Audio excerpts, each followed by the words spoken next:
Insanity is doing the same thing over and over again and expecting different results. Probably Albert Einstein. Not scientifically proven that Einstein said that quote, but let's just say it's Einstein. So you've probably heard that quote before. Maybe in a meme, maybe in a classroom, maybe when you hit rock bottom or knew something had to change. But today, it hits different. Because here we are in Canada, still trusting the same institutions, the same global organizations, and the same political elites, expecting things to magically improve, but they don't. So right now we've got a country that's divided, a middle class that's shrinking, inflation through the roof, and now they're floating Mark Carney. And guess what? He's a global banker as the next liberal leader, potentially becoming the next prime minister of Canada properly through an election coming up this coming week. So let's just rephrase this. Different face, same system, but same insanity.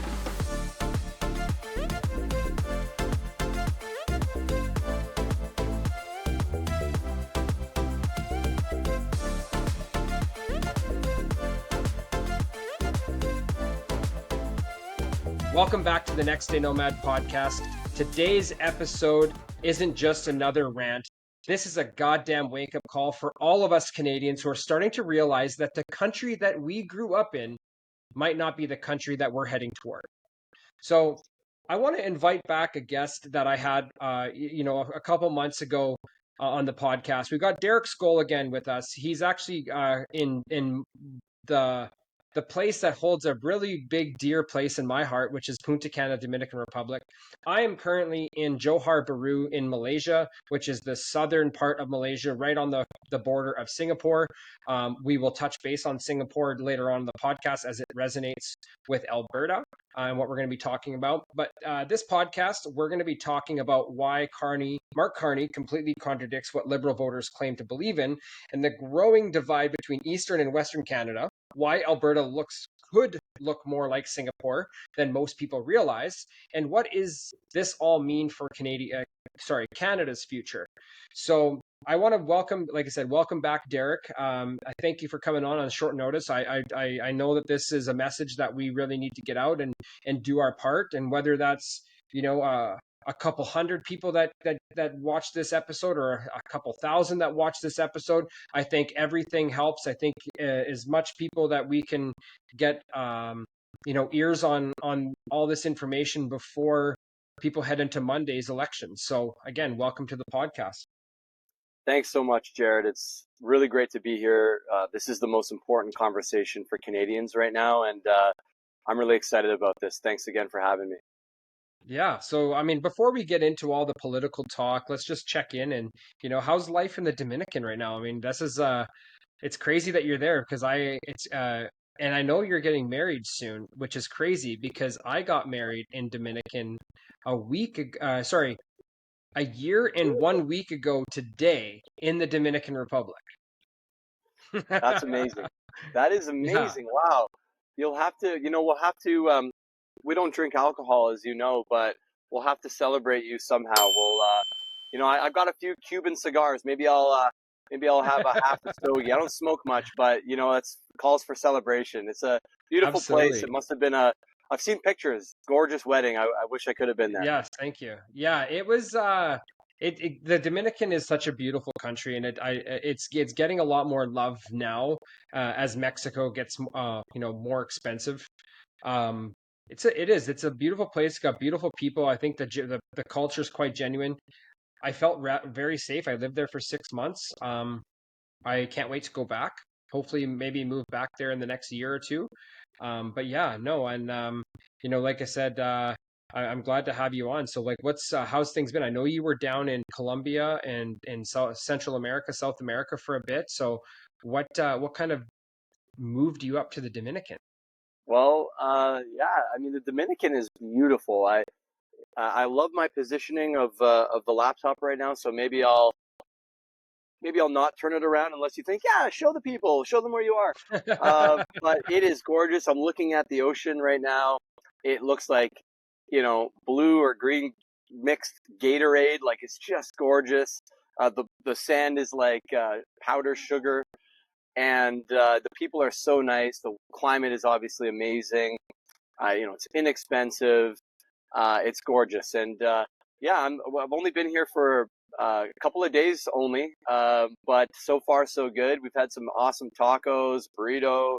I'm having a lovely cappuccino right now, and agua de Jamaica. People are probably like, "What the hell is an agua de Jamaica?" It's actually hibiscus. It's basically hibiscus tea, cold with ice and a little bit of sugar. Oh, it's Mmm, yeah, it's delicious. everything there is incredible. I'll have to introduce you to some people that I know that are still living there. Yeah. Um, how long are you planning on being down there for? Well, we're only here for about another week or 8 days, and then we're heading back to Canada.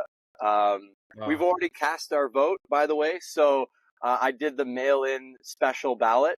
We actually sent in our votes from Medellin, Colombia. So which nice. is kind of like our home away from home. We've been back there 5 or 6 times now over the last few years, ever since COVID, really. Getting the heck out of Canada during the winter. Yeah, and just enjoying life. You know, this time we went through Honduras, Guatemala, and then we went down to Colombia and spent a couple of months there. And then now we're in Punta Cana here for another week. And yeah, back to Canada and visiting family and getting ready for our wedding in August on Vancouver Island. Oh, amazing. That's exciting. That's it sounds like it's been a busy few months, but it's just going to get better and better now that the wedding's kind of coming closer and that's awesome. But yeah, Yeah, you know, it's exciting. And one thing I wanted to point out for all you men out there who are nervous about popping the question and nervous about what do they call women sometimes? Some people, not bridezilla, bridezilla and stuff like that. But my fiance has been incredible. She's enjoyed the process of planning and yeah. organizing stuff. I've helped out wherever I can, and it's been a joy. The whole experience has been great, and I expect the wedding will be no different. It'll be great. So my personal experience has been awesome around the wedding, everything about it. So I wouldn't stress out guys out there too much, or anyone thinking of popping the question. It's it can be a great experience if you just let it flow and enjoy every Yeah. moment. And you can't mentally prepare what you're gonna say. Like you can, but it never works out that way. So No, it doesn't. you just have to be in the moment and just enjoy absolutely every bit of it. So, Yeah, but yeah, like obviously right now, like we mentioned, and the purpose of us, talking about, this podcast is Canada is in a critical state right now. Monday, I believe it's Monday, the 28th, if I'm not mistaken. My days get mixed up being over in you're right. Asia, um, is election day. We are heading into, some people think that this is possibly the most important election in our lifetime, in our generation's lifetime. This is going to define the next few years of what our country is going to look like. And obviously, the elephant in the room right now is Mark Carney. And this is a guy who made, millions of dollars at Goldman Sachs, was never elected to anything. So, there's a few things we could talk about there. Like, you know, what happens if he loses? He's never held a seat in parliament. And right now he's our acting prime minister. And what if he loses his seat? This guy, this guy hasn't ran a good campaign. Anything that he's ran on has been stuff that he's stolen from Pierre Poilievre, which is the conservative leader. And I don't understand where people think that he's just this good guy. He sits on the board of one of the largest real estate investment firms in the world. He's deeply tied into the World Economic Forum. And for those of you people who live under a rock, now Klaus Schwab has left the World Economic Forum and is being investigating on financial, I don't know if it was financial crimes or financial investigations of on the financial side of things. So there's some shady shit that's going on there. Now we got to ask ourselves, how does this line up with Trudeau's Liberal Party and what he supposedly stood for? Because in my opinion, everything that Trudeau's Liberals stood for is the exact opposite of what Carney is but on a different globalist liberal scale. And people just think he's this savior that's going to save them from Trump. And so, like, we should talk about this because it is an elephant in the room, and there's so much to talk about. There's so much to unpack here. Yeah, and it's bizarre.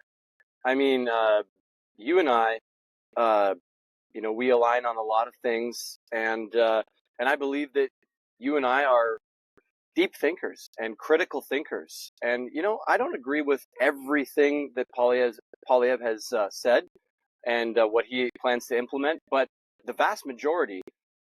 But I can disconnect myself from this person who I like and align with and look at the values, look at the policies, and I find it bizarre.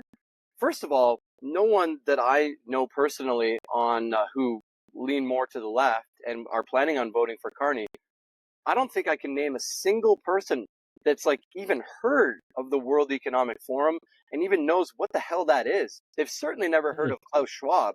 They certainly have not heard of Klaus Schwab's book called The Great Reset, which I read because I wanted to know.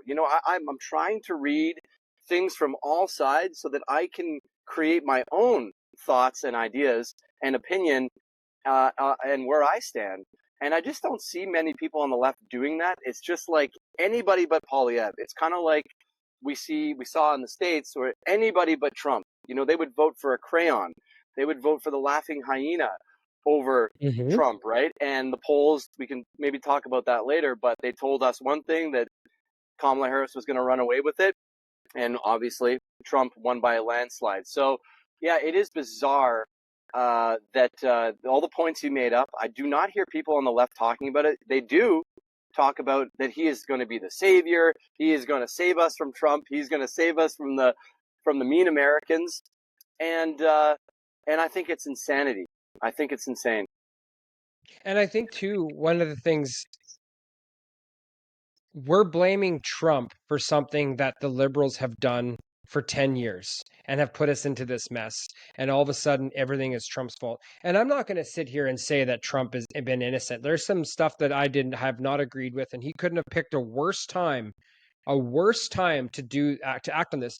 But when when everyone else is playing checkers, Trump is playing chess, and he sees a vulnerability in Canada right now. Now, I will also say too, is they're not the only ones, the Americans, that are knocking on Canada's door, and that's China. So it's like we have to ask ourselves, who would we rather open ourselves up to, China or the Americans? So I mean, you have to play this smart. You cannot just it's not, but this is what the liberals do. They implement fear, and everything's fear, fear, fear. And then all of a sudden, they've got the answer to they got the answer to the fear. They always seem to have the answer, and they can never seem to do anything wrong, and they always get away with it. So the Liberal Party obviously supposedly stood for, middle class support, criminal justice, and then fighting corporate greed. But instead, now we're watching them groom a global banker to take over the party and possibly become a proper prime minister that's actually elected, like it's some sort of royal succession plan. And I don't get it, because Mark Carney represents elitism, centralization, and financial control. And where does that help anybody in any social assistance programs? It doesn't. It's almost like it's worse than liberalism. Globalism is something that I'm deeply, deeply against. And I would actually rather have a liberal government than a globalist government. And I feel like we're heading into an area that we will no longer be able to return from. And our working class is we're not going to have a working class anymore. We're not going to have any grassroots change. And if anybody that's listening voted for liberal because you believed in progressive values, this is the part where you should feel betrayed. Because if you believe in democracy, we should not have a leader in our government that is allowed to make changes right now in government if he was not elected by the Canadian citizens. I don't care if the Liberal Party put him in there. He should not be allowed to make any decisions unless he was elected by citizens. Now, what would you say to that? Well, I totally agree with you. I mean, I've never seen anything like it in my time. You opened the podcast by saying, you think this is quite possibly the most important election of our generation. I mean, I think that's a that's a massive understatement. I've never been so excited to vote in my entire life, and I also want to be clear about something. I mean, I am an ex liberal voter. I mean, I am the guy who have actually, I was going to say I've swung more to the right, but that's not actually what happened. The left has just gone so far to the left, I don't recognize it anymore. And I so I'm don't one of these either. voters, and I know several that are just like me, some good friends of mine who, were more in the center, more reasonable, more, with more common sense and so on.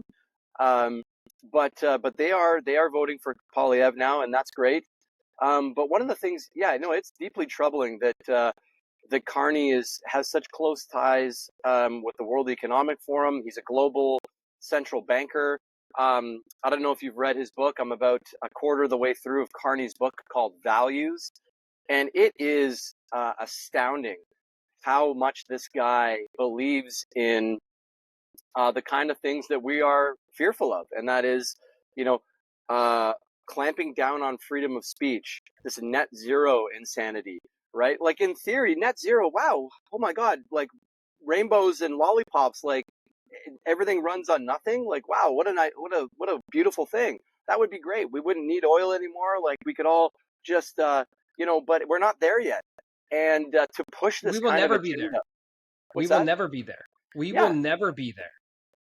right. It, So it, it, it's chaos. It's stupid. it And I'll make it a is point. I'll let you finish, but I got a point to make about that. sure. Well, I was just going to quickly mention you talked about China, and look, just recently we saw a liberal MP call out a conservative MP who I think has a Chinese background about turning him in to a Chinese embassy or Yes. something for $1 million bounty on his head, and they would probably torture and murder him in jail. And he got a slap on the wrist. Carney said, "Oh, that was a teachable moment," and it's like, are you kidding me? He just threatened the That's life treason. of a Canadian citizen, That's and treason. it just kind of got swept under the rug. And then after that, it became obvious that China is imposing themselves on our Canadian election again, and once again in favor of the Liberals. So ask yourselves, and that's proven. That's not just like, oh, I found it on the dark web or something. Ask yourself, uh, why does China want the Liberals to win? Why on earth would the Chinese government align with the Liberal government of Canada? You really have to wonder about that. Again, if I was still a Liberal, if I was thinking of voting Liberal this time, I would be deeply concerned about that for both of those things. And it doesn't just end there. I mean, Carney's got a $250 million loan that he just took out for Mhm. Brookfield just prior to becoming Prime Minister of Canada. So if that doesn't make you second guess your pick, I don't know what will. But it seems that people are just letting that slide by. Like, well, mainstream media isn't really talking about it. They tried bringing it up in the recent Canadian debate.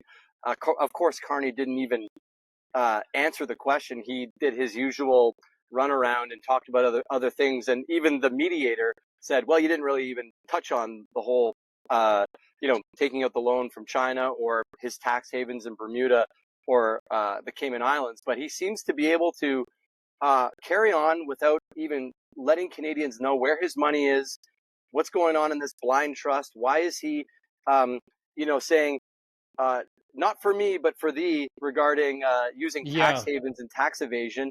It's insanity, man. It's crazy because for a liberal government that is all about tax, tax, tax, they have a leader who has dodged taxes for almost a decade and moved his companies. He owns three passports. He was the central or the governor of the banking system in London during Brexit. But like there's something I wanted to go back to about the net zero.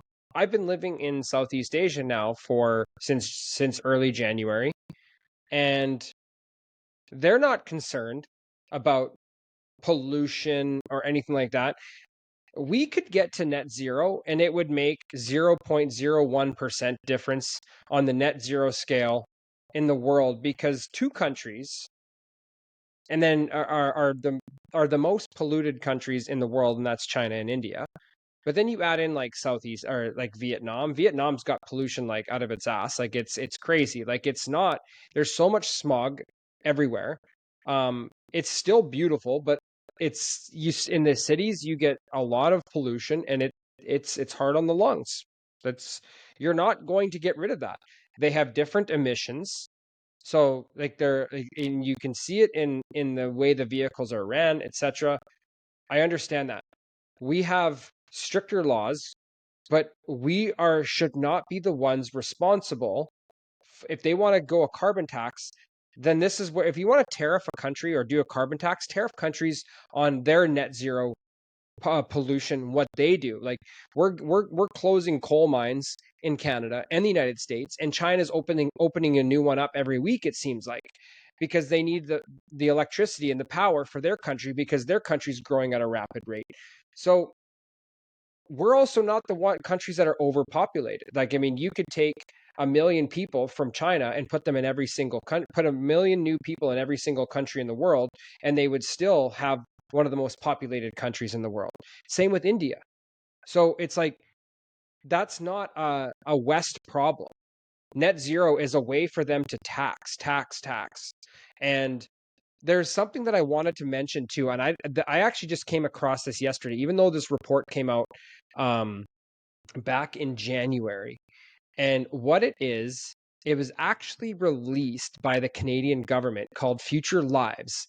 Is social mobility still possible in Canada? And what this is this report talks about what life in Canada might be like in the year 2040 if it's really hard for people to move up in life, climbing the economic ladder, like getting a better job, earning more money, owning a home.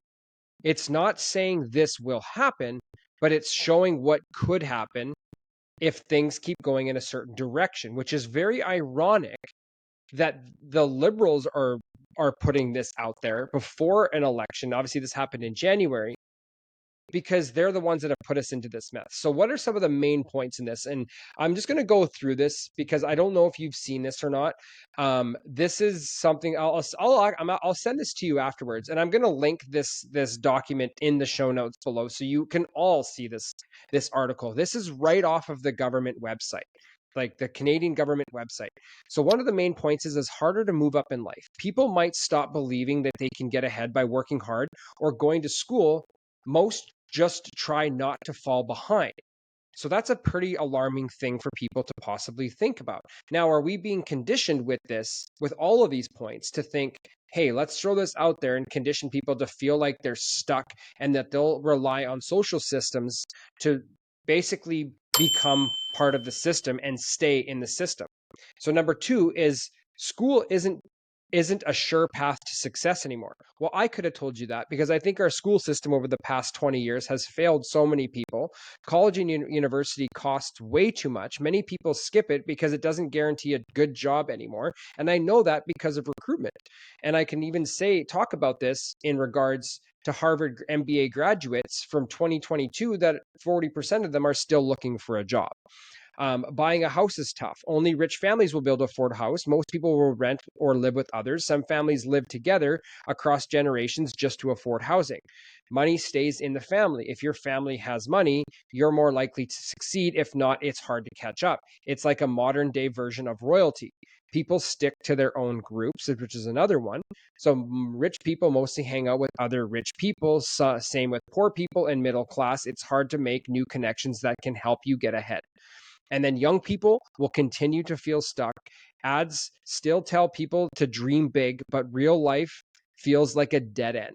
This makes most people feel frustrated, hopeless, and unmotivated, because what's the point of trying to find a good job, going to better yourself when isn't anything around, because our economy is in the gutter and there doesn't seem to be a way out, or a clear path to greener pastures.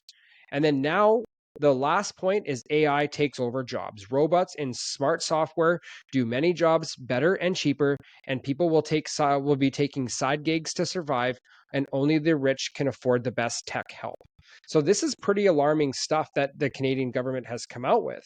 And this is where, as me being a conservative and me believing in more of a libertarian or conservative type of government, that we should be enhancing innovation. We should be encouraging people to be more innovative. China just announced the other day that starting in, I think it's next month, May 1st, that children by the age of 6 in their schools will be forced to learn AI as part of their curriculum, moving with the times, creating innovators, and moving the needle forward to a better, brighter future. Now, I'm not saying that I agree with everything that they do, but their education system is something that they have not failed their people.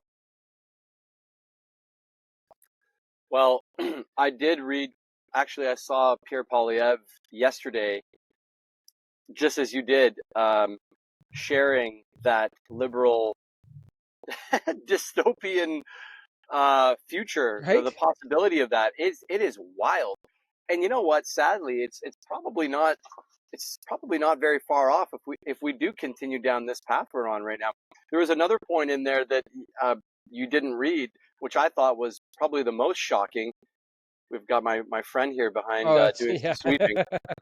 Um, but the most alarming part I thought was there was a part of young people fishing and hunting in forests and Yes. waterways, and like, you know, fishing in waterways and streams in the city and stuff like that. Just the picture that it painted in my mind is absolutely It's dystopian. mind-boggling.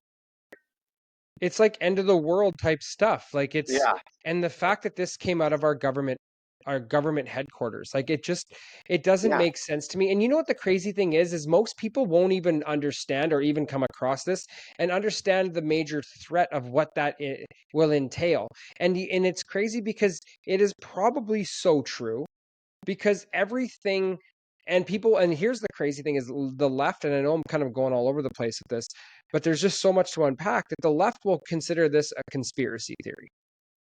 But just like they did with COVID, and there's not one thing that was a conspiracy theory about COVID that did not become true. It was mostly everything became true in some form or another. It was deemed that that the conspiracy theorists were, it was factual and it was real, and there was a real cause for concern. But now here we are. We've got this dystopian paper that has been released in 2040. You have 15 years to possibly prepare for what life could be like. And we're going to be living like, I mean, I don't want to say the term North Korea, but it sure as hell feels like it, because it just feels like there is no hope. And I know yeah. that's fear mongering. Well, look, you touched on something pretty important there, and like, you know, people have to ask themselves. Canadians have to ask themselves, what would you rather vote for? Are you voting out of fear, or are you voting for hope?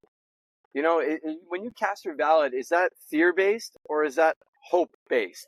You know, and I'm voting for hope. I'm voting for hope personally.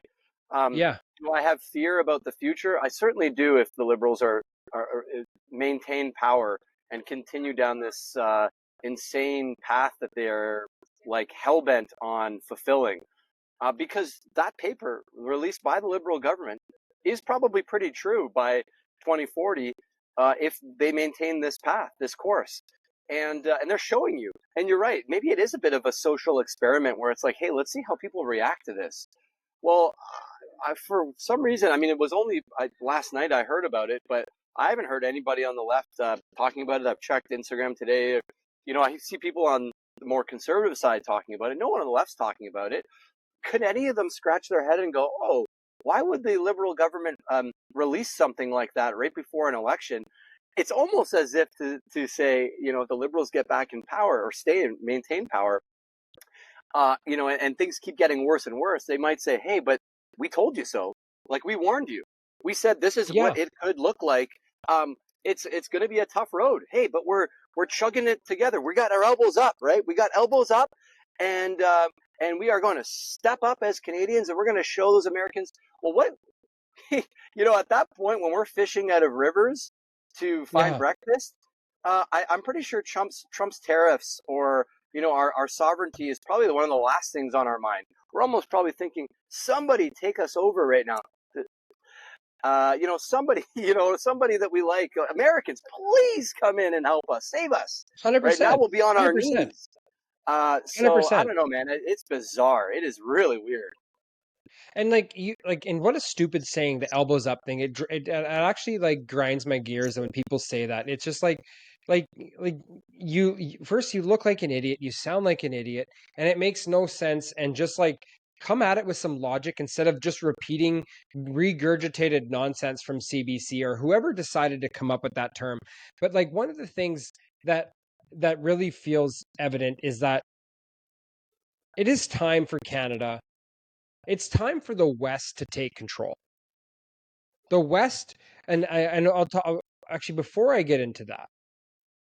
I've traveled obviously a while, and you've traveled, and just this past week I was in Singapore, and I'm going back to Singapore tomorrow for a tech conference, um, and I'm excited about it. And Singapore blew my mind, and I'm all for strict laws because I'm tired of crime, I'm tired of homelessness, I'm tired of all that bullshit. In Singapore, they have some of the most insane fines, but everything is absolutely pristine. It is the cleanest country I have ever been to. I don't know if you've ever been to Singapore. It is absolutely beautiful, right? It is state of the art. I've never been to Dubai, but I could only imagine that Dubai is the exact same way in terms of cleanliness. It is so amazing with how they treat that country. You can get fined $500 for not flushing the toilet in a public bathroom. You can get fined $2,000 for lighting a cigarette in a park. You can get fined $500 for eating or drinking on a public transportation. It is absolutely I don't want to say incredible. It's crazy, but everybody respects it because that is their way of living, and they've got this beautiful country that they have. They've got low taxes. They've got like a less than a 1% crime rate. Everybody just does their part. And they are one of the richest nations per capita. And I thought to myself, which got me thinking about what's happening in Canada, and we're looking like if the Liberals win this election again because of Ontario and Quebec, I fully believe that Alberta will make a strong case to separate from Canada. And the reason why is because of one particular, actually multiple things, but I think one thing in particular is equalization payments. Alberta pays $14.5 billion a year to federal funding for equalization payments, where Quebec has a larger population, contributes not a whole lot to the country, and they collect $13.3 billion every year in equalization repay, or like, not, how would you say, in receiving payments from the federal government. Now, and Quebec has a larger say when it comes to the election than almost every province out there other than Ontario. Those two provinces will definitely decide the election majority of the time. And now Alberta, who's the richest nation with the most natural resources, along with Saskatchewan, partly Manitoba. Manitoba's in their own little shitstorm and collects a lot of money in their own. But those three provinces have so much natural resources. Alberta alone could literally do the same thing what Singapore did in 1965. I want to say, I think that if my date is correct, in the 60s, they left Malaysia to become a sovereign nation, and they're the richest nation per capita. I believe they're in the top 3. They might be number 1 per capita in the world because they take care of their people. They have low taxes. They receive a lot of money. They're a hot spot for tourism. They're the banking district for that connects the Western world and Asia with banking and import export. And they've built an incredible economy because of it. And why can't Alberta be like that? Because Alberta right now is not being lived up to its full potential.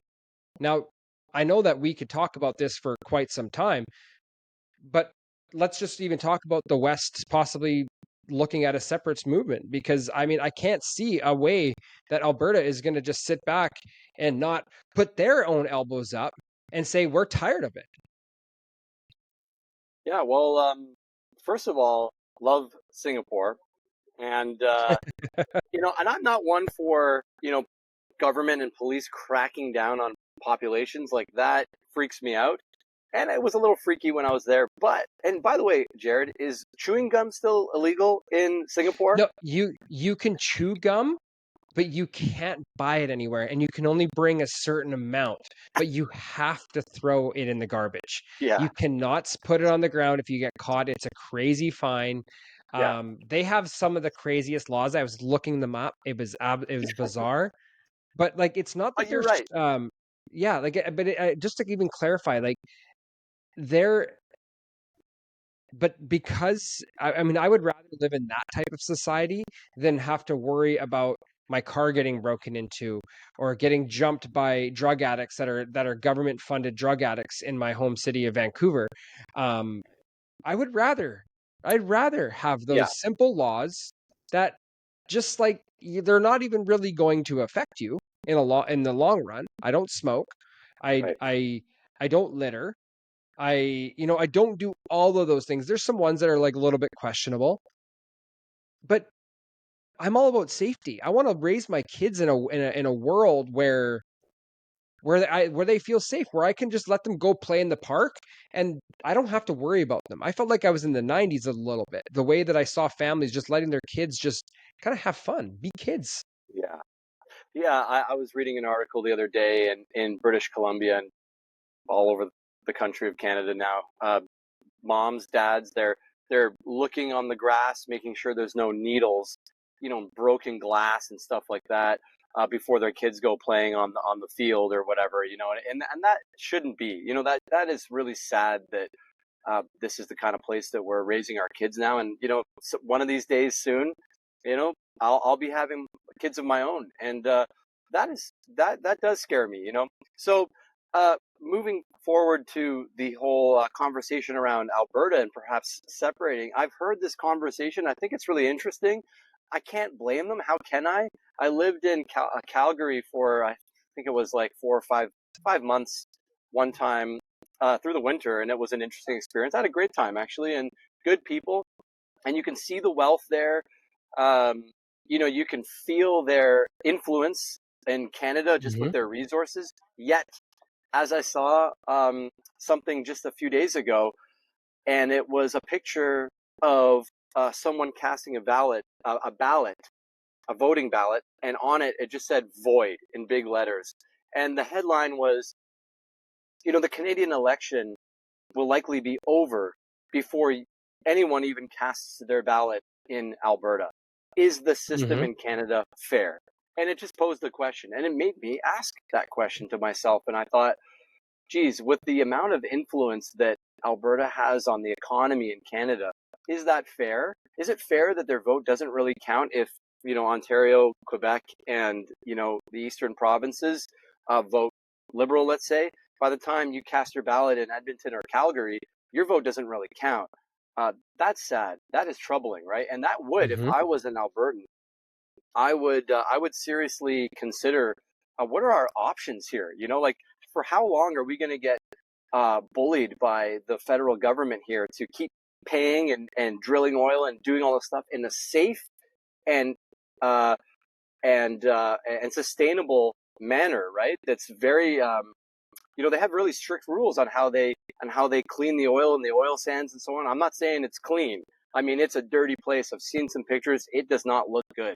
However, like, to your point, China, India, all these countries around the world are doing far, far worse, and they're going to continue doing that. They're not being taxed. we're here trying to do this net zero thing, carbon tax. It's not even a drop in the bucket. It's great in theory. I'll give the liberals that. But if it's not working and it's not impacting the world one iota, anyway, not one bit is it impacting the world on a global scale, not even Canada itself, really. What's going on? So I can't blame Albertans for even having that conversation. I think this conversation's probably been around for a long time. And by the way, speaking of Quebec, did you watch the election? The debate. I Um, didn't watch it. I saw some highlights just because of the time zone where time I zone. was. Yeah. I wish I could have watched it. Yeah. I mean, I watched it with my fiance. We couldn't believe it. Just really quickly, Jasmeet Singh on the NDP, he just was interrupting people rudely. Every 5-10 seconds, he would interrupt again. He should have been muted, seriously. Um, but the gentleman from the Bloc Québécois seems like a nice guy. I don't really know about his policies very much, but it seemed like both the NDP party and the Bloc Québécois, which are the kind of two other big parties, if you want to even call it that, they're very talk about drop in the bucket. However, both the Bloc Québécois and the NDP have great influence because they could partner with the Liberals, right? Wherein Which the they did. Conservatives don't. Which Yeah, they and did. which they did. The NDP propped up the Liberal government for years, right? And so you could see them both jockeying for position to kind of make their case to Carney.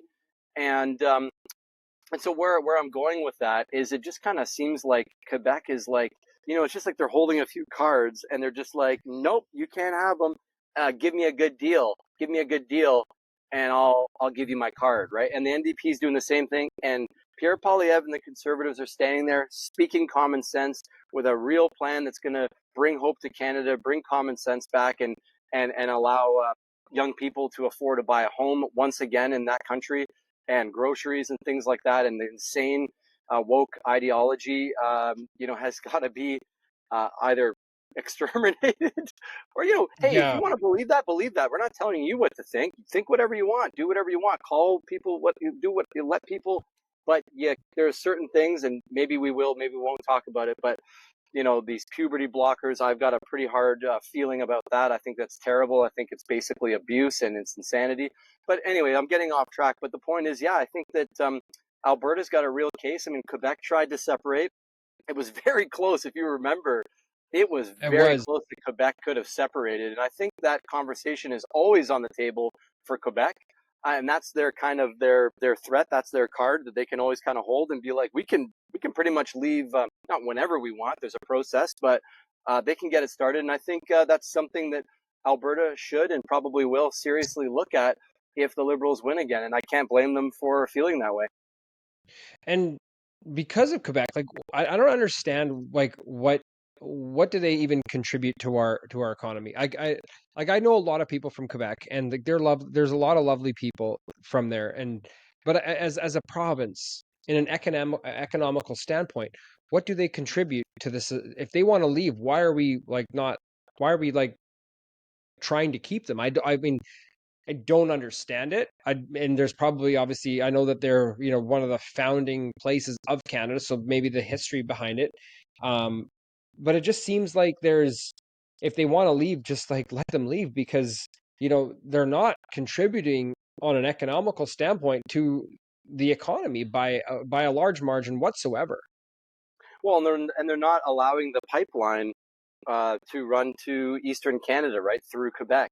So I don't know that much about it, but I've understood that that would be a great contribution if they could allow that pipeline to run through Quebec, to get to the docks and so on, and in Eastern Canada to be shipped out and distributed and so on. But they're not playing ball with the Canadian government in that way. They're holding that card close, and so that's kind of it reminds me of a bad relationship. It really does. Like, Hmm. and I've been in these many years ago. We have all experienced this growing up, perhaps, but like no one ever wants to feel stuck in a relationship. No one ever wants to also feel like they're like you can't leave and that you really want someone to stay. Like, I've tried like, oh, stay. I can change. You should change. We can make this work. Let's get a dog. Let's have a kid. Anchor baby, whatever. Yeah. But that is that is not functional. That is very dysfunctional. And it feels like Canada right now is extremely dysfunctional. You've got provinces that don't align with stuff, and they have huge influence. Maybe listen to them. Maybe adjust some of the bureaucratic stuff so that we can all get along and work together through provincial lines. Because right now it's chaos. We could probably talk about that, but there's no the trading of oil and different things from province to province. They have different rules and regulations, and it's easier to trade with the States than it is to your neighbor next door in the neighboring province. So no wonder our economy's in chaos. We can't trade with ourselves. If Trump slaps tariffs on us, we're elbows up. Damn Americans, how dare you? Well, our situation's fucked. Like, maybe we should clean up our own 100%. side of the fence first before blaming our neighbors to the south for everything that's not going our way. 1000%. 1000%. And like that was actually the next thing I wanted to talk about was, when Pierre Poilievre came out with his action plan of how to combat tariffs, is like, we're going to find a new trading partner. Our trading partner is going to be is this country. They're the largest exporter of this, that, and X, Y, and Z, and they're the largest consumer of X, Y, and Z, and that trading partner is Canada, because we do not trade with our own country. We don't send fruit from the western provinces to the eastern provinces. We don't ship our beef to the eastern provinces. If it's easier for them to buy from the northern states, they will buy from the northern states, which to me is absolute insanity, because now we're facing this thing where we are the richest country in the world with, excuse me, with natural resources. We have some of the most farmland. We have almost as much farmland as the United States. Obviously, they've got I would say, maybe, I don't even know the exact number. I think it was something around like half of the amount of the farmland. But for our population, it's an absolutely enormous amount of farmland. We have the most clean water in the world. We have the most fresh water in the world out of any country. We have more fresh water in Canada compared to every country combined in the world. And most people don't know that. And it's crazy. And that's why people are knocking on Canada's door. We also, if people want to think that, this whole green energy, we also have the climate that is perfect for solar wind energy. We don't do anything about it. We have some of the cleanest oil, like you had mentioned. We have some of the best emissions. Our oil is clean. We bring it out of the ground clean, and then we land reclamate that, a process of land reclamation, and bring that land back to life after we've pulled the oil out of that land. So we have a lot of clean standards, and we don't do anything with it that benefits Canada. We will ship all that stuff back to other countries, like our oil to the US, and then we buy it back at a higher price. Same thing with our diamonds, same thing with our oil, same thing with our potash, same thing with all of our fertilizers. We send everything to other countries and then we buy it back. Why is that? Why can't we create an economy where we start building and bringing in refineries or manufacturing plants and be the most richest nation in terms of manufacturing, because we have the resources to do so. And that is why countries are knocking on our door, and they want our resources, mainly our water and our lumber and our oil. That's plain and simple. Yeah, yeah, absolutely. And isn't it funny, Jared, that uh, back when Trudeau was in power and Pierre Poilievre was going after him and calling him out on the carbon tax, calling him out on province to province trading, um, calling him out on our insane deficit and insane spending with no way to pay for it all. And then all of a sudden, Carney comes in and they decide to take Pierre Poilievre's platform. So well, we got to look up the figures on this, because I don't know if they axed the tax. They've like done something I've understood. It's like a pause. It's like, it hasn't been fully abolished.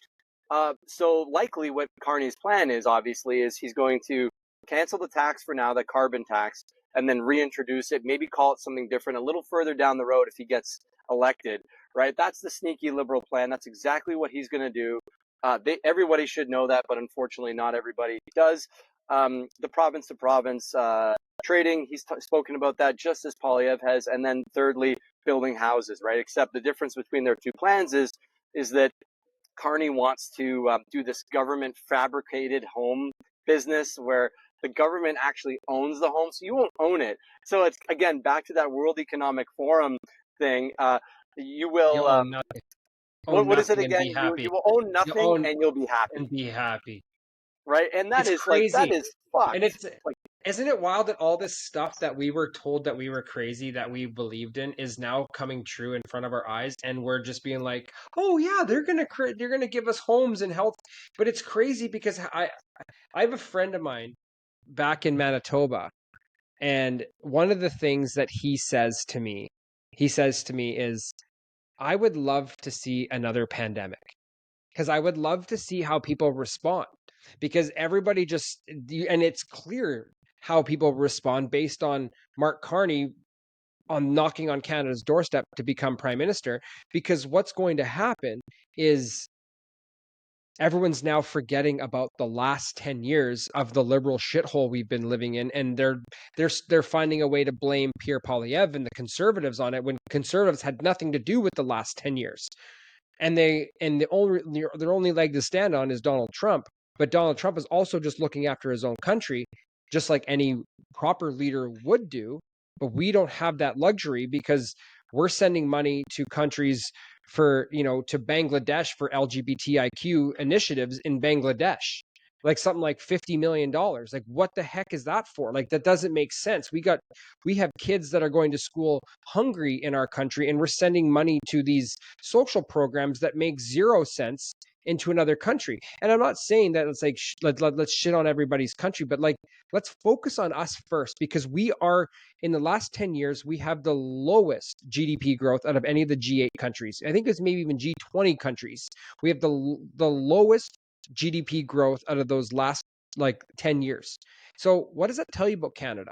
Why are we giving our money away when we don't need to? And then you tie it back into the Alberta thing. Let's focus on doing what's right, creating our economy that's strong. And the last time Canada had a strong economy was the Stephen Harper era. That was the last time, and our Canadian dollar was at 110 to USD. And who was running the United States? Well, that was Barack Obama, who was a liberal, and then we had a conservative government. So let's get a conservative government into Canada where we can make change and we can work with Donald Trump, and the two countries can be an absolute powerhouse, and we have two thriving economies because we have the resources that America needs, and America has the protection that Canada needs for all of the other countries that are knocking on our doorstep. yeah, absolutely. And one has to ask themselves, why is it that Trump basically endorsed twice Mark Carney, saying he'd prefer to work with Mark Carney and the Liberals. And having read Trump's book, a couple of his books, and knowing his theory around the art of the deal, and how he likes to, it's all about posture, right? It's all about positioning, right? And having power, right? And he feels quite clearly like he can have a lot of power over Carney. Like Carney's going to be a pushover, and Trump's going to be able to do what he wants to do. Why else would he prefer to work with Carney? So this whole thing around elbows up and let's fight back against the Americans and Carney's our guy. I mean, it's insane to think that. Just look at what Trump is saying. Like, listen to him. It's like, if it smells like 100%. shit, looks like shit, tastes like, it's probably shit. I don't know why you shit, but the point is you just have to do a little bit of a deeper thinking process to what's going on here and 100%. recognize that Pierre's the guy. The other thing I want to quickly mention, you mentioned COVID, and I know it's behind us now, but there was a lot. I mean, I want liberals to just go back and think about how you felt during COVID, and when you were locked down, and when you were forced to do things, and when you couldn't visit family, and when we were restricted. Now, liberals may not have experienced this, but I certainly did. And I'm talking to my parents, family, friends, people who are like, what the hell's going on with there? Nothing. I've always been myself. And as everyone who knows me, I love freedom of speech. I love saying things. I might not always be right, but I'm going to speak from the heart. I'm going to speak my own truth. And And speak you know with how many passion. times I got shadow banned on Yeah. Instagram or somewhere just for having a conversation, just for healthy discourse? I was shadow banned. I wasn't allowed to comment on things. It was like I was there is this insane, I don't know, overreach by government monitoring the internet. You know what's happening in England right now? People are being arrested for offending people. Like, could you imagine that? Uh, uh, uh, what's his name? The British guy, Uh, Ricky oh, Gervais. Ricky Ricky Gervais, Ricky Gervais Gervais. Yeah. talks about this a lot. Like, if you're offended, that's your problem. Like, sort yourself out. You know what I mean? Like, I'm a comedian. I'm making jokes. If you're offended, that's on you. You know what I mean? And so at the end of the day, I'm really concerned because and the liberals always say this, when there's another pandemic or plandemic or whatever, by the way, to your point about conspiracy theories, it's now been proven the thing came from a lab leak, like we said. Like, again, if it smells like this, tastes like that, looks like that, it's probably that. When it's a lab with coronavirus, uh, research and stuff like that in the Wuhan lab. Maybe it started there, along with the guys getting sick. Maybe. So my point is should we ever find ourselves in another position like that? I'm deeply troubled by what's going to happen with freedom of speech, speaking on social media. When we're not able to communicate in person and we want to talk over the internet, we might not be able to do that unless we speak to their narrative that they're pushing. And that's very one-sided. That's not healthy discourse. That's not freedom of speech. And that's deeply troubling to someone like me that likes to speak my mind, that likes to speak my heart. And I should be allowed to do that even when I'm wrong, because that's what being human, part of being human is all about, is learning and researching and talking and having conversations. So I'm deeply troubled by that. And I've heard that Carney is going to he's said publicly that he's going to be implementing some other bills that will mitigate and limit our ability to have free speech. Of course, they call it hate speech. So it's like, what do you have against hate speech? Like, are you a Nazi or something? It's like they always want to go to the extreme, and it's like, no, man. Yeah. Look in the middle of that. What's in the middle of that sandwich? It's like normal conversation, having conflicting points of view, and have a debate. That won't be allowed under Carney's envisioned future for our speech online. So that's troubling as well. Yeah, and like just to touch on that too, is there's a couple things I want to touch on. The liberals have, what they executed, and I mentioned this on last week or this past week's episode with Lance, is the liberals executed a perfect plan. Their perfect plan was to diminish anything that we fight back on as misogynistic, white supremacist, homophobic, anything, racist, anything they, if you spoke out on anything, they found a way to turn it into a hate speech when it's not a hate speech. It's just a conversation. But it was a master plan and they executed it perfectly. But it's like it's one of the biggest scandals in history, in my opinion, and which leads me to my next point about scandals. I don't know if you saw this the other day, but our guy Kaler here, posted on social media that two RCMP members who openly called for resignation of 9 cabinet ministers in a letter saying that they are motivated by patriotism and not politics. Sergeant Peter Merrifield and retired Detective Paul McNamara blew the whistle on what they describe as a catastrophic breakdown in Canada's national security infrastructure and shared their reflections on a YouTube podcast, Northern Perspective. With the combined decades of service in the RCMP and Vancouver Police Department, Merrifield and McNamara have witnessed firsthand the systemic failures that compromise Canadian security and individual rights. Their recent open letter to Prime Minister Carney calls for immediate action against 9 government ministries, ministers they believe have failed in their fundamental duties, and those ministers are all liberals, as in, like, and one of those people in there was Chrystia Freeland. So, I mean, why is it always the liberals are behind so many scandals, but yet when the conservatives are in there, like, they're not squeaky clean. I will give them that. That the conservatives were never squeaky clean either, but they never pulled this type of shit. And I just pulled it up here. The top 5 scandals in the last 10 years of Trudeau's government. I don't know if these are ranked in order, but these are all very ones that we have spoke about, you and I, in conversations. Um, SNC Lavalin affair. Obviously, everybody knows what that is. If you don't, go look it up because you should do your own research. I'm not going to give you my opinion because my opinion is my opinion. And if I wanted to get into it, I could talk a whole episode just on these alone. So we've got the We Charity controversy, which I believe had Trudeau's family involved into that one, or it was the other way around with SNC Lavalin. We've got the Aga Khan vacation, where Trudeau accepted a vacation to a private island of Aga Khan, a spiritual leader whose foundation receives federal funding. There was some major scandal behind that. Obviously, blackface and brownface incidents where the Liberals like to throw out the racial terms, but yet their Liberal leader was dressing up in blackface multiple occasions, and also playing dress up anytime he visited a foreign country. And then last but not least, the foreign interference allegations in 2023 and 2024 reports emerged, which is what we just spoke about. Particularly, China attempted to interfere in Canadian elections by supporting certain Liberal candidates. Intelligence sources indicated that some Liberal MPs may have willingly collaborated with these efforts. And the government's handling of the situation, including its reluctance to release related reports, and drew criticism.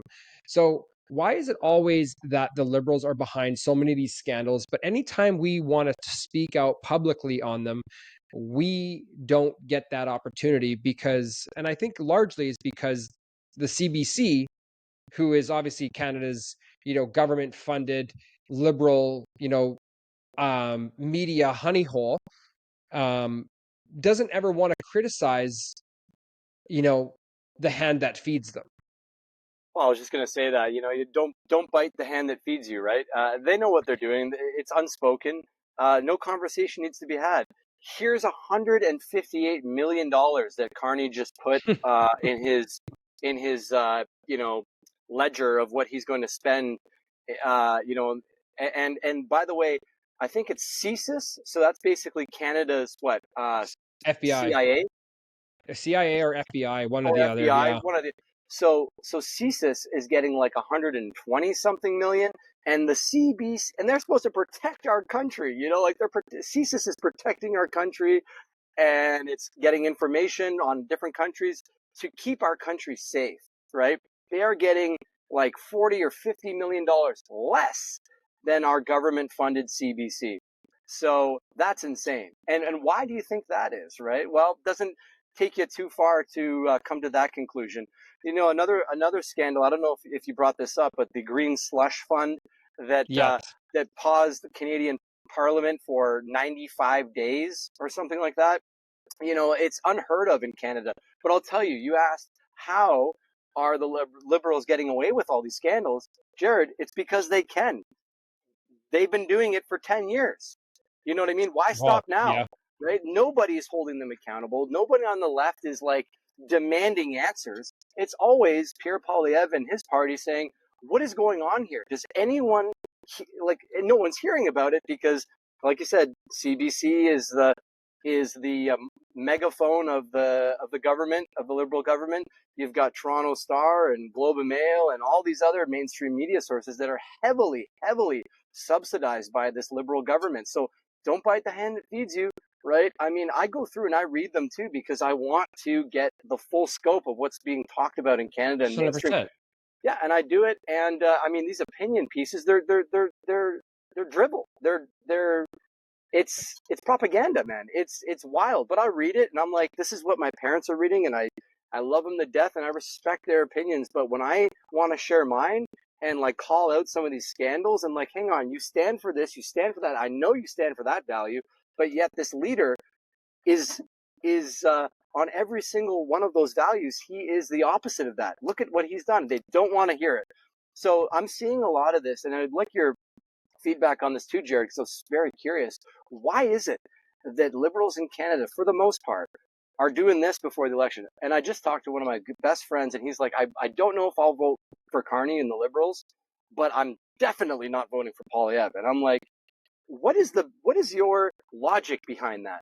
Like, what is it that you heard in, I don't know, the Bloc Québécois or the Green Party or or the NDP that makes you NDP. feel like that is a better platform than the Conservative. If not Carney, definitely not Poilievre, well then what the hell is, like, how do you come to that conclusion, and why is it that people on that side in Canada refuse to look at this like this immense amount of evidence that's showing you? It's just like, don't listen to them. Let them show you who they are. And Carney's showing us who he is.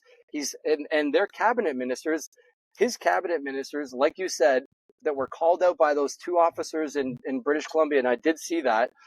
They're like 9 ministers, and they all were on Trudeau's cabinet in his government, and now all of them are with Mark Carney.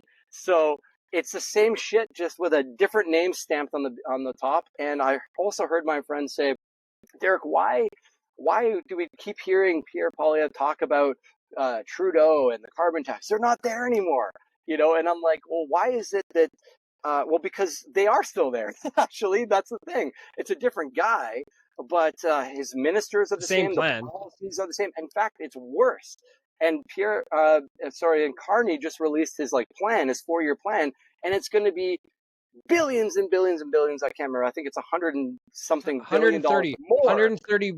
130 billion dollars of spending over the next 4 years.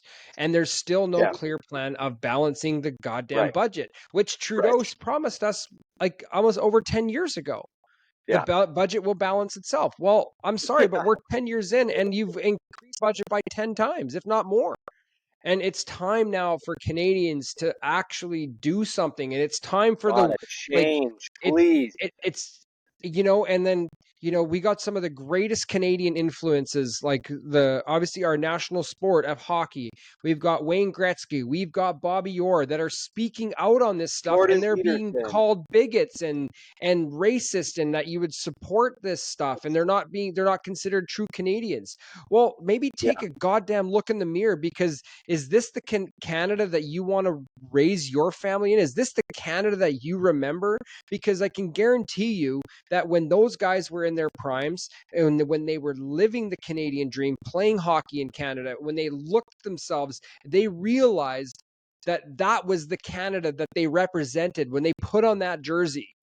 That was what they represented. That's where pride came from. When I watch a Team Canada, obviously with Four Nations was something else, but during World Juniors, when all this shit was going on, like I actually found myself cheering against like Hockey Canada, because I hate to say it, but like it's like, am I proud to be Canadian? I love my country, but I do not love what our country stands for right now. And I Oh my hate God. to say that, but that's the honest truth. And And I and said it out booing loud. booing the American national anthem. Can you believe It's that? childish. It's It's childish. childish. It's weak. It's shameful. It's disgusting. Actually, I am so against that. I was sad. I was sad to be Canadian in those moments. I was extremely embarrassed when they booed the national anthem. If you're listening to this and you think it's cool to boo another country's national anthem, you should be ashamed of yourself. And I actually hold the American national anthem in high regard. I think it's one of the most beautiful songs ever most beautiful anthems out there. Like obviously I know the words to the US anthem. I've heard it so many times through my hockey playing days, And they and haven't changed through the lyrics either. yeah. And you know what? If you actually go and look at the actual full song, it'll blow your mind a little bit. So they have, but it's just like there's a respect there. Like you're not gonna boo other anthems in other sports. You know what? Like what's Hey, I happening? wouldn't even boo. Sorry to interrupt you, but I wouldn't even boo the Chinese national anthem. Or, I No, mean, I'm it's a part respect Ukrainian. thing. I love Ukraine. I hope that war ends now. But even booing a Russian national anthem, I don't know. It's not about the people that are playing there on the ice or on the pitch or the people in the stands. It's their idiotic government. But booing the national anthem is just disrespectful to anybody who doesn't believe in the other crap. It's just disrespectful. It's a low I bar. agree. It is, and Yeah. it just sets the tone for low intelligence, in my opinion. It just it's Yeah. distractions. It's distractions of what's actually happening. And it's like if you actually separate yourself and just realize that like there's way more to life than what's going on, and focus on what you can do for yourself. And I blame every Canadian out there for allowing this to happen for the last 10 years. We've allowed this. We Right. have not. When the freedom convoy was going on, everybody was like talking shit about it, and it was like, oh, you know what, those are the people that would be the ones that would go to war for you.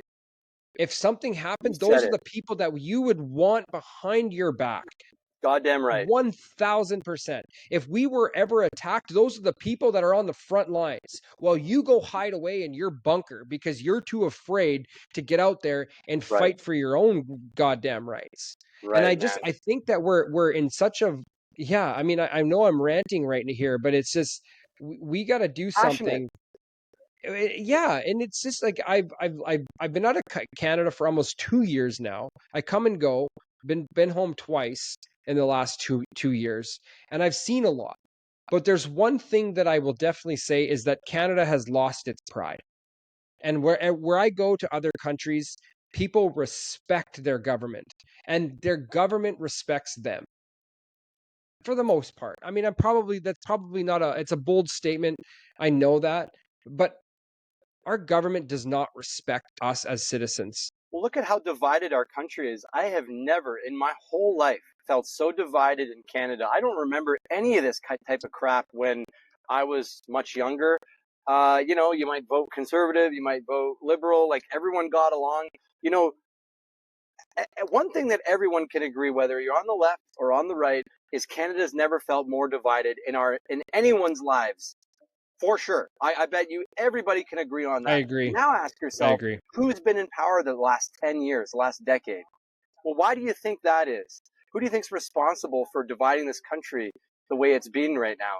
And why is the country in the shits economically, societally, with homelessness, drugs, everything? It's because of the government that's in power that's allowed this bullshit to happen and continue to perpetuate into the future. And you want to vote them for another 4 years? Are you insane? I Like, don't are you think like, Canada can. I don't think we can survive another 4 years. I think if the Liberals get in, I think that, like I said, we mentioned earlier, I think Alberta leaves. I think, well, it may not come to fruition, but I think the movement starts, and I don't think Canada survives. I think that will be the beginning of the end, because we don't know what the plan is for the Liberals. Are we going to be sold off? What's going to happen to our economy? What's going to happen to our dollar? Our dollar is going to absolutely tank at some point, like to a I level call it, that we've I never call seen it the, before. yeah, I call it the peso now. Yeah, The yeah, Canadian peso. yeah, absolutely. Or like, like I don't know, like we got to do something, because like I said, we're heading down a path right now where we're hitting a breaking point where it is going to be too late. Like, go listen to the people, the economics people, like the Kevin O'Leary's, the people that have left their country of Canada because it doesn't offer them anything anymore. Go listen to those people, because Canada is one of the most taxed nations in the world. Yeah. If you make over $200,000, and I know that's a lot of money for a lot of people, you are paying over 55% of tax in general. Like, there's into Canada. If you have a salary of 200,000, you're paying almost 55% on top in terms of provincial tax, depending if you're in Alberta or versus other provinces. Federal tax, you're paying sales tax on everything. You're paying carbon tax, everything you're paying taxes on. You're paying taxes for money that you save. You're paying capital gains tax, which is going to absolutely destroy you, because our government has killed innovation. We don't I had a friend of mine, Alex Napier Holland, on my podcast twice, and we talked about this as well. And he's from the UK, that the UK has killed innovation.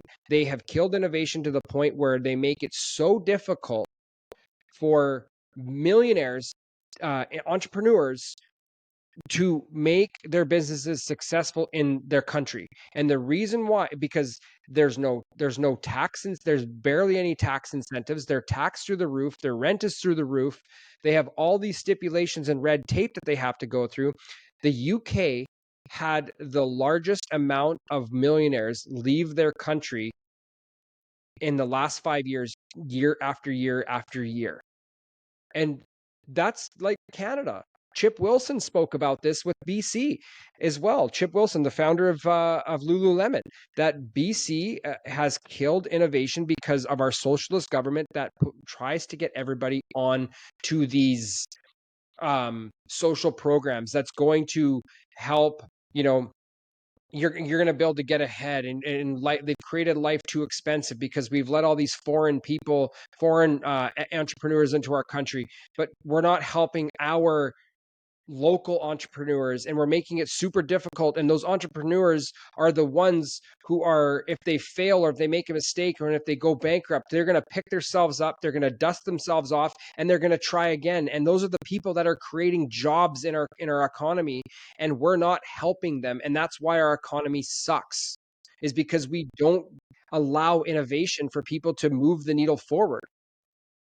Most of the young, intelligent, successful entrepreneurs and business owners that I know in Canada have already left. Yeah. They're traveling and they're just going back to Canada for 5-6 months a year just to maintain their passport or whatever, and hoping that this blows over and Pierre Poilievre gets back in, and maybe they'll move back. But I've never seen this mass exodus as we are seeing right now in Canada. And again, that this is just facts, right? So people that hopefully are listening to this and are on the other side looking for a different perspective, I urge you to take a look at some of this stuff, right? I urge you to look at the last 10 years. I urge you to look at deeply into Carney's plan. I urge you to read his book Values, right? See the kind of guy that he is. We've never seen a swing from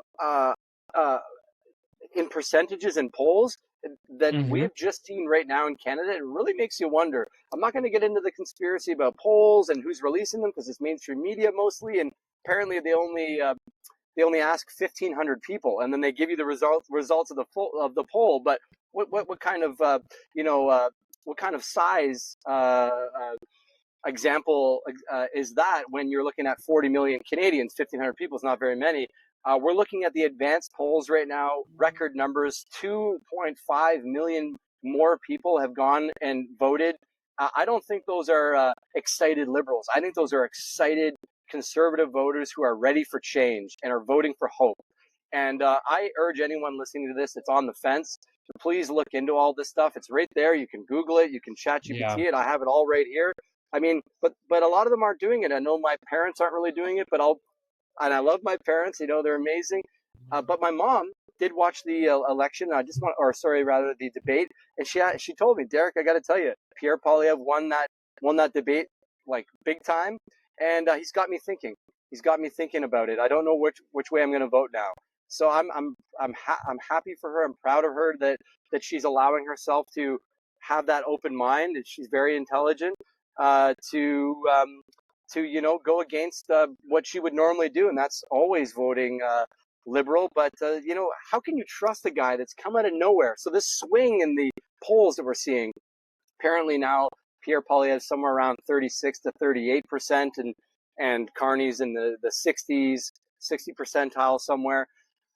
We've never, and it's pretty much switched almost, right? Hasn't it? And I really wonder how that's possible, just by sticking a new guy in there who's got a fancy resume but never been elected to anything in his life, pretty much parroting the same thing that Trudeau was doing, minus a carbon tax and a little bit more of an economic plan perhaps, but the same wacky ideologies and no plan to really get there.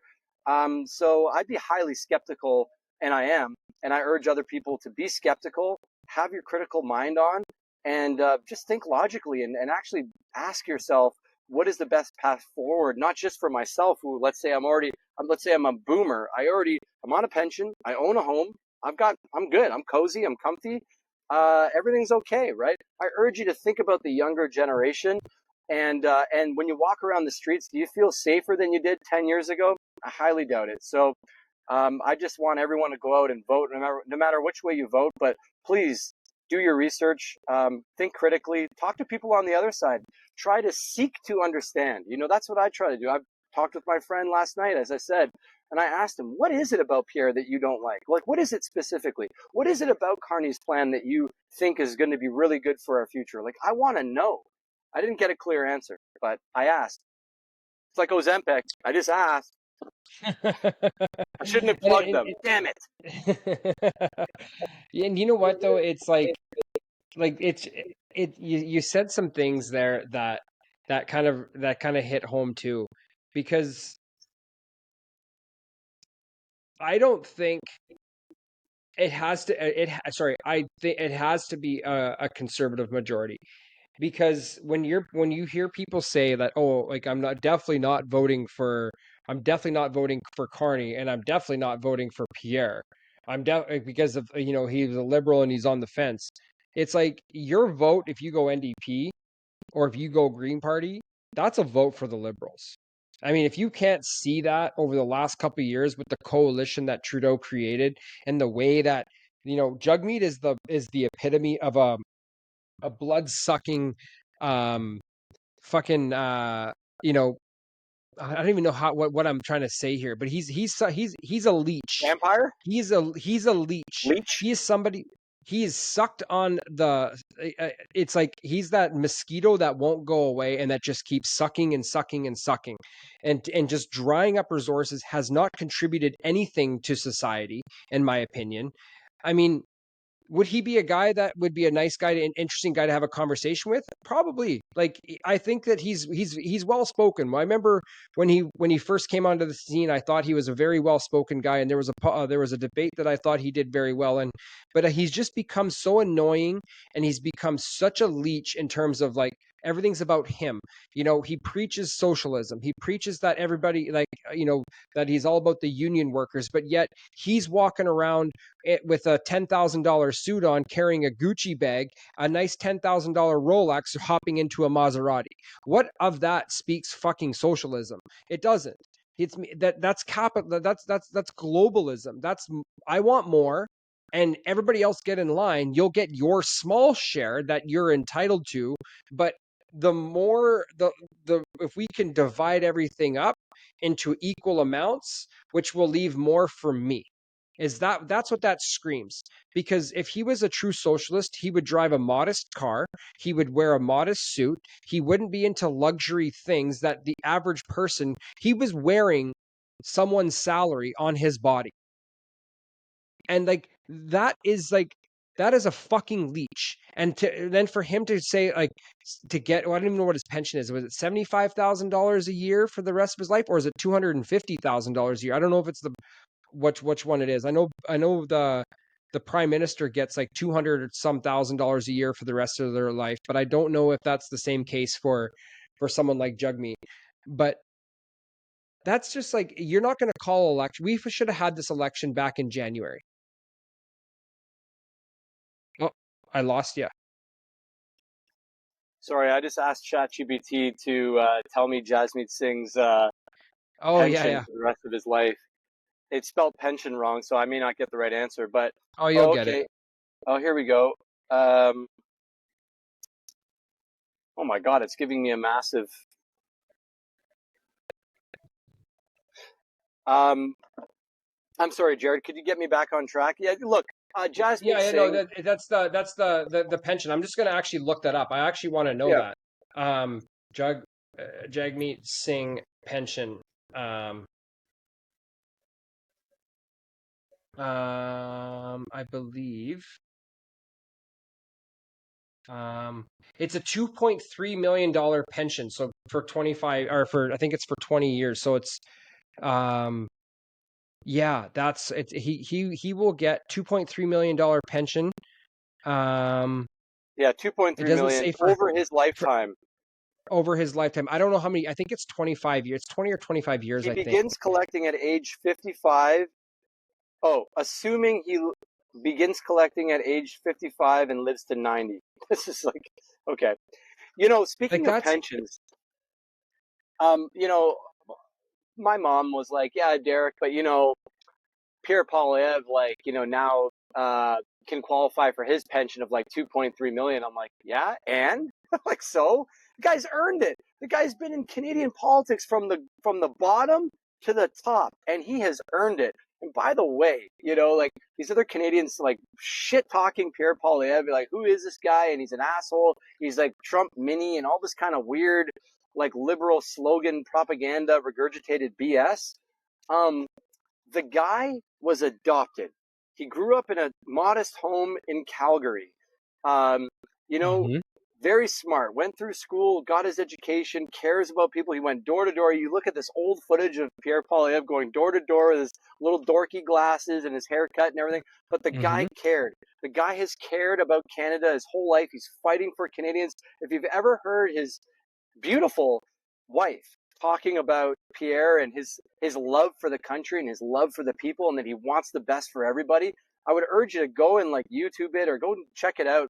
Like, if your hairs don't stand up like mine do when I think about it, it's beautiful to hear her talk about him. The guy has compassion, love, and empathy for others, and he grew up in Canada, never left Canada, fought for our rights, and now he's in a position. He's a once. I want to emphasize something here. I was speaking to some other Canadian friends in Colombia, and they were like, "Dude, Pierre Poilievre and that guy Mario, whatever. I want to give him a plug. I can't remember his name. Mario Speaks Oh, or something. yeah, that guy. He's He's great. cool. Like, He's yeah, he's cool. like the Ian Carroll of Canada. He's really cool, yeah. And you know what he said, and I really liked it. And I urge everyone else to check this out. This was powerful. I sent this to some liberal friends of mine. I said, really consider this. On the Canadian debate stage, they all said the same thing, going from right to left, from the Bloc Québécois, NDP, Liberal, and then Pierre Poilievre finished it off. And they said, what was your biggest regret on the campaign trail? And they all echoed the same thing. They all said, not seeing more people, not meeting with more Yes. people and hearing more stories. They go, but and Mario nailed this. He said, what was, they all said the same thing, but the one difference between all of them was that Pierre Poilievre really fucking meant it. Look at him. Yeah. Like, go and watch it. He chokes up.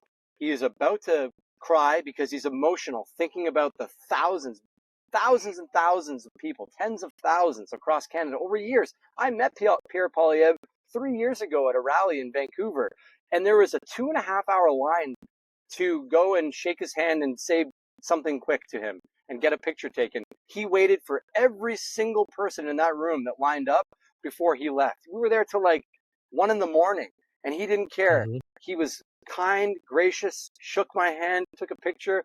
We had a 30-second conversation. It was well worth it for me, but thinking about that guy's time away from his daughter and his wife, every single time he goes out to do a rally, that guy meant it. When he looked into the camera and he said, I actually, that's one thing I agree with the other gentleman on the stage right now, is that I wish I could have met more people and heard more stories. But the ones that I did, I want you to know, I have not forgotten about you. I'm getting the shivers right now. I'm actually Yeah. got the I remember goosebumps. that. So, and if you don't have that ability like I do, and like a lot of compassionate people do who have good social IQ, if you can't look at his eyes and see him get emotional there genuinely, then you've got to see a therapist. Like, I'm serious. The guy meant Yeah. it, and that should strike a chord for people. I know it did for my mom, and I hope it does for other people. So if you're curious to see what I'm talking about, go ahead and YouTube that. You'll find it in a second. It's a beautiful thing to see him, caring that much about Canada. And I did not get that from the other three leaders up there. They look plain, they look bored, they look tired, and they look like they're liars. And to be quite honest with you, they are. Like, there's no truthfulness in half the stuff that they're preaching.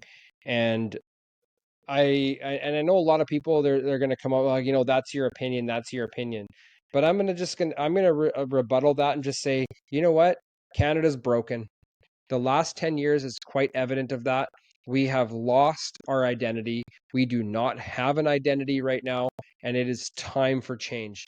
And to be quite honest as well, like, let's even go even further. Like, I love the American system and the fact that, like, you can only be president for 2 terms, 8 years total, and then it's time to retire. Like, you don't get another term. this needs to be implemented into Canadian politics, because then you get comfortable. And yes, it was Harper's time to move on to something else. You get complacent, you understand where you can possibly cut corners. It's always good to have fresh faces leading the country. You don't need somebody leading your country for like Vladimir Putin for 20 some years. Like that's not healthy. That's not healthy for your country.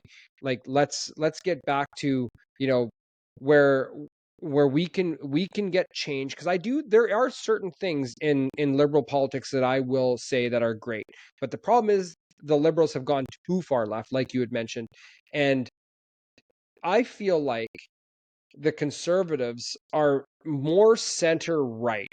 They want to appease to some sort of the social injustices that have been happening in our world, and kind of appease to that crowd, but also appease to being a conservative, what it means to be a conservative. Like, let's get back into, I think the 10 commandments, in my opinion, are the best rules of law ever written. Let's get back to putting that into our schools.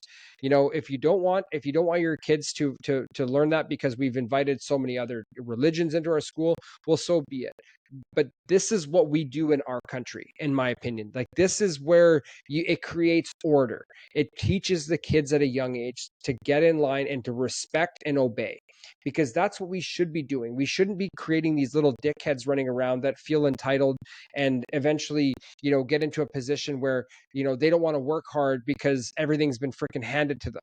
Let's get back to what we were in the 80s and the 90s, and our country will thrive forever. And it's not rocket science. It's fucking right there. It's right there. We had thriving societies in the 80s and the 90s. Let's get back to that. And let's have our pride back. Let's get our pride. And, you know, and stop canceling people that are speaking out, like Wayne Gretzky and Bobby Orr. Those are Canadian icons. I think that, you know, I think there's certain politicians in Canada that would be rolling in their grave if they saw what our country has become. And I would imagine that socialist Jack Layton would be one of them. And he would be so disappointed in what the NDPs have turned that party into, because he actually fought for what was right. And I'll even and I love that. And I also would throw and forgive me if I mispronounce his name, but is it Montclair, Montclair? Thomas Montclair. Montclair. He's Montclair. cool too. I always liked him. He always felt like he Yeah, was genuine in his approach, authentic. And he said a number of things lately that I've seen that really call out the liberals and their and some of these attacks on Pierre Poilievre that are just completely unfair and unjustified. And I really like some of the things he said as well. And he absolutely. was And NDP as well. absolutely. And you go even further, like Tommy Douglas. You know, he was the founder. I believe he was the founder of the NDP party. He's the one that I believe started the Union for Healthcare, or actually, no, I think he's the one that started free healthcare in Canada. Um, but yeah, like, let's get back to that, to standing up for what's right. Um, you know, respecting our neighbors of the South. You know, um, looking at those childhood memories of going across the border, like, let's, like, those are our friends, those are our allies, when we should not be at war with the United States. um and let's just get back to being what a Canadian is, and that's friendly, bubbly, and, you know, somebody you can just sit down and have a goddamn beer with, no matter who you vote for. But let's get back to that. But it does start by, you know, just getting out there and voting, and not judging people for who they vote for, because I'm not going to judge people. Everybody has that right. But I think it's important to let and inform everybody that the last 10 years have not gone in a direction that is it has gone in a direction that is the main reason why Canada is in this situation. So let's make a change. And, you know, I think it's just that time. And um you know, and you know, before we wrap things up, Derek, I want to give you the floor here and just say, you know, your piece, you know, whatever you want to say to the audience. This is kind of like a one-off podcast episode where I think it's just very important. You know, it's not a traditional one, but I definitely felt like I need to use my platform today. Yeah, thank you, Jared. And again, it's a pleasure talking with you as always. And amen to the things that you said about our country. And yeah, we really do lack identity now. the best I've ever felt being Canadian. There's a few things, but certainly a lot of pride when Sidney Crosby scored that golden goal in Vancouver 2010. The next time I felt deep pride, like we were really standing for something that was powerful, I was heavily impacted by the trucker convoy, the Freedom Convoy 2022, was it? And how that got shit on is really, really unfortunate. And I beg anyone who's still unsure about what the hell happened there, do some research, please. And look at how those poor people were treated. They were peacefully protesting, but I felt so much pride at that time. How dare we call out Bobby Orr and Wayne Gretzky, national icons, guys who cared deeply about Canada. Don Cherry. Don Cherry. And these guys have always, not so much Gretzky, but, Don Cherry's been controversial. I get that. But these people are national icons. They care deeply. I mean, you can disagree with Don Cherry all you want, but if you can look me in the eyes and tell me he doesn't love Canada, then you are a filthy liar, and you know it. 100%. So these guys care, right? So just listen to them. Don't hate them. Don't cancel them. Just listen. Say to yourself, is there some truth to that? I want people on all sides, both sides of the aisle, to look at your friend on the other side, your family member, and just hold space and say, is there some truth to what they're saying? Hold that. Have compassion for that. Try to understand your friend, your family, your partner. And if you can do that, then you can really start to form your own opinion that's well versed, that's informed, right? Read different articles, right? Understand, well, why maybe I'm a boomer. Why is it that my children or perhaps my grandchildren or friends, why is it that they can't afford a home? Is it because they're not working hard enough? No, it's because this current government has made it virtually impossible. I have a friend, and I'll just close with this. He's a very successful real estate. He was very successful in real estate in Canada and Vancouver area for decades. He broke it down for me, and he said, this is what you'd have to do for 14 years at making, if you were able to save $10,000 a year, it would take 14 years to come up with a, $140,000, right? If you want to buy a home for $800,000 or something, he just broke the whole thing down. He's like, no matter which way we slice it, it's not going to happen. It's not going to happen in your lifetime if you make anywhere from this amount to this amount. And I'll tell you, man, that painted a very bleak picture of our future for young Canadians to be able to afford not just a home, but a down payment. It's sad. So no longer can you be a mechanic or a car salesman or, a painter or something like that and make enough money to afford your own home. People are living under our government's thumb right now. We're living under the Americans' thumb. And who do we have to blame for that? Well, just look at the last 10 years. Who is in power? Ask yourself, is it time for change? And I think we can all agree it's time for change. And the change that we're desperately needing in Canada is not the status quo, is not the current Liberal Party. With a new leader, but the same ideas and the same cabinet ministers, it's doing the same thing over and over again and expecting a different result. As you opened this podcast today, it is insanity. So I urge people to be friendly with each other, have compassion, have empathy, because people are hurting on all sides. It's just people on the left, I think, are a little bit suffering from Stockholm syndrome, wherein they are in love with their abuser, basically, and they're blind to the insanity that has been going on for the last 10 years. And I'm just urging people on that side to please look at different articles, please read a different newspaper, please open up the internet and or ChatGPT or whatever. Talk to a friend and just ask them, why do you like Pierre Poilievre? And then sit with that and just breathe and think, is there some truth to that? And get your red team ideology out of your head and just don't think red, blue. Just think about people. Think about human beings. Think about the younger population. Think about our future and go and vote.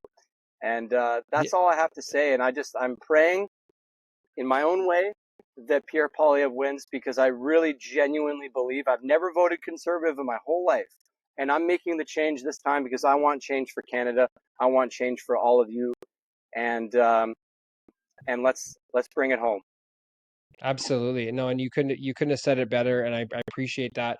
And I also want to leave everybody with this, because if anybody knows what the World Economic Forum is, and if you don't, again, you probably live under a rock, and you probably don't think that they're an evil organization, or you probably don't know much about them, but they're a globalist society, and they're not what they seem to be. And Klaus Schwab has obviously resigned from his leadership position.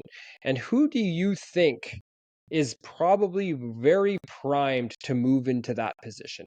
And how do you think that would look if a guy by the initials of JT was to take over the World Economic Forum and work alongside Mark Carney, and what that would do to Canada? Because right now they want to implement a plan to make Canada 100 million population country. I think it was by the year 20, was it 2080 or something like that, 2075. In 50 years, 2 million people per year for 50 some years, I believe it is. That's a lot. I don't know. Yes, we have the land, but a lot of our land is unlivable. So let's ask ourselves that question. What is the plan? Why is this happening? Why are people being put into places and not elected into places? So like Derek said, this is crucial for us. And I want you to get this episode out there for people. Share the clips. There's going to be a lot of sound bites coming out of this.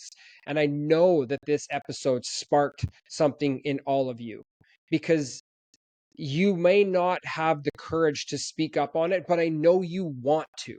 And I know that you want to say something about it, but you're afraid to, because we've been groomed for the last 10 years that it's wrong to say those things because our employer might judge us. Our friends, our neighbors, our everybody might say something about what our views are. Well, don't just sit on this stuff. Talk about it. Bring it up at dinner. Ask your MP, ask your friends, get into conversations and get moving with it. Be a part of the solution and not the problem. Because if you're someone who's starting to feel like this country isn't serving you anymore, you're not crazy. You're just waking up. And it's time to wake up, and it's time to go to vote on Monday. Monday is our retribution day, where we can decide. And remember, take a goddamn pen with you, because they are only giving you pencils, which means that they could easily erase your vote and change it on you. I'm not a conspiracy theorist, but I mean, why would you not vote in pen to lock it in? So remember, take a goddamn pen with you and just share the shit out of this podcast episode. Share it with your friends. I appreciate all of you. And if the result comes in on Monday that you're not happy with, well, guess what? It might be time to do what Derek and I have done and start that exit plan, because the country might not be serving you anymore.